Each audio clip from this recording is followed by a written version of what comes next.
Yes, yang best kamera ni boleh auto follow. Dia ada auto face tracking. Nampak tak? Aku keliling kamera ni, lens dia follow aku guys. Padu kan? Dan korang boleh kontrol secara manual juga. Korang boleh tekan button dekat tepi tu, dia akan beralih kamera dia ke depan dan ke belakang. Memang best nak shoot dengan kamera ni, tak payah nak pusing-pusing kamera dah, tekan button je. Memang best, ada face tracking dan auto focus, siap boleh pusing-pusing lens kamera, dan dia punya image quality dalam video padu juga ah. Jap aku tunjuk. Okay guys, sekarang ni aku tengah guna mic daripada kamera ni tau. Dengar tak suara aku? Ni sekarang berada dekat pantai. Kita pusing kamera ke depan nampak ada anak kat situ.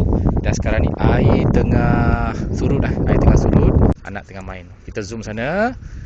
Okey, dan ini adalah quality mic daripada kamera yang aku tengah guna ni. Tak ada sebarang wireless mic, tak ada Memang pakai mic daripada kamera ni je. Not bad lah, dia punya sound not bad bagi aku untuk kamera yang harga macam ni. Kalau korang nak juga kamera ni, tekan dekat beg kuning guys.